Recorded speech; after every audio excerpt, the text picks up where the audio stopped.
Steven, congratulations. Thank you. I didn't think the first thing I would say to you after winning a title, though, is you stink. Alfredo Morelos has got some serious answers. He's absolutely talked you. That's another fine for him. That's another fine for him, for sure. An absolute stink of champagne, but brilliant. It must have felt good. It feels good. It's been a while since I've had the smell of champagne. I think everyone knows what it smells like, but because it's been so long, I'm actually enjoying it. Listen, I'm so proud of the boys, first and foremost, all the staff around it. But the main thing is the supporters. You know, these guys know better than me. These guys built the club. I was asked to come here at a real difficult time. It'd been even more difficult before that. I have to pay my respects to the people I helped to get to the point where I took it.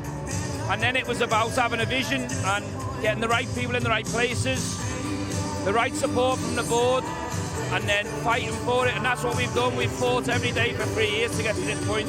Yeah, you mentioned the two sitting behind you. You've made them both very happy. Not seen him do anything but grin all season. Ecstatic. We're absolutely ecstatic. Stephen, I want to ask you if I can. Last season, great up to a period and then kind of fell away after a new year. What changes did you think you had to make? And could you believe, actually, well, you and I were just speaking off air there, the figures have been incredible. You won it with 25 points.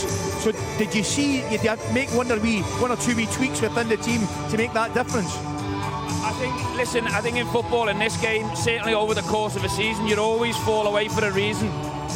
It's either a dip in form, what's going on the pitch, or it's a message to yourself and your staff that you may be a few players short, and it's about going back into the market and making sure your recruitment's right. There's no getting away from it at times. We've been too heavily reliant on Alfredo Morelos and Jermaine Defoe. So I think bringing Kemar Roof in, bringing Cedric Hitton in, keeping Ryan Kent when there was some real serious interest was big from this board. So we definitely got the last transfer window right, and then it's about using the hurt and the setbacks to drive you on more. And I think the way the season was curtailed last year, it gave us a chance to reset everyone individually and collectively. And from the first day of pre-season, them guys have given me everything and more. Everything and more. Steven, just see for yourself, like last season, as Alistair said, it fell away a little bit. Did you have to go and self-analyse yourself and then realise what had to be done coming back this season? Yeah, listen, Chris, even when I played, I'm my own worst critic. I'm a deep thinker. Sometimes I'm too harsh on myself. But that's in me, that's my DNA, and I certainly looked at myself first and foremost. What can I do better? What more do I need to do? Is it more hours? Do I need to be up here more? So I'm the first person that I needed to look in the mirror, then my staff, and then the senior players in the group.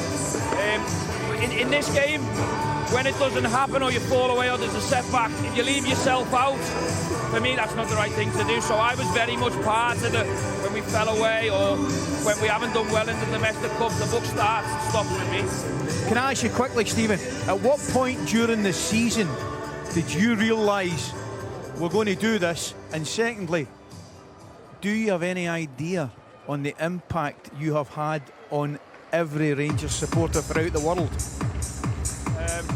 To be honest with you, after St Mirren, and obviously you can see the scenes today, I've got a good idea of the impact it's going to have. So, look, I'm looking forward to that for many reasons, but for you guys, for the supporters, for everyone connected to the club before myself, in terms of the season, we played Celtic here, which was a real key game after the new year, and we didn't play well, especially for the first half an hour, 45 minutes, but we won the game and we didn't play well.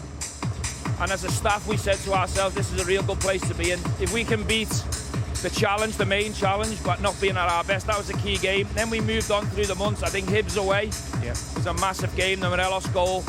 That was a real statement. We were getting chased behind the stand. It was freezing cold, and you know, maybe in previous seasons that might have been a game where we might have come unstuck, but we found more steel, we found more desire in the group, and that was a big moment. And then obviously Livingston away, unfortunately I had a red card, I was up the top, but looking down, that was the final corner where we knew we were on the home straight. I'm sure the Rangers fans will want to know, obviously we've got affiliation with Liverpool, we all know that, but is this just the start of something for Steven Gerrard and the Rangers to build for the future?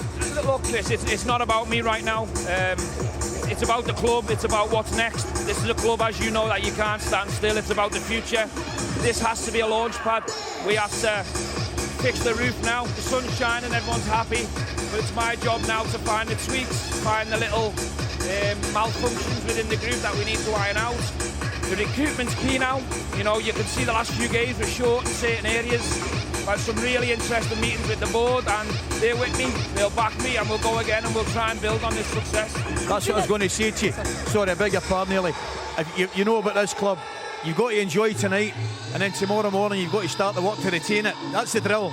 I came in today and I had a box of paracetamol, a box of Dior in my locker. I think someone's sending me a message that the next few days is going to be messy. I was just going to ask you, Stephen, you've been here for 3 years, you obviously understand what the club means to the supporters in Glasgow, but in terms of what it now means to you, what it feels like to now have that medal around your neck, has that taken you by surprise in a way, the emotion?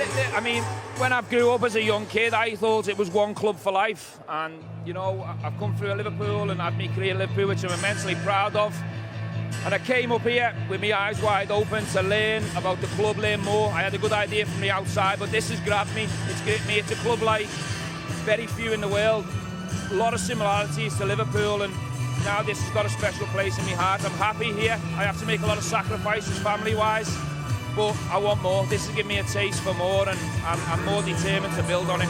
Yeah, and hopefully there'll be fans in the stadium for you when you kick off your next season as well. Yeah. It would have been absolute bedlam in here today if they were. Stephen, thank you very much. Congratulations. Enjoy the paracetamol and Dior tomorrow morning. I will do. You'll have a busy day tomorrow. No, it doesn't stop. Enjoy. Enjoy tonight. Enjoy tonight.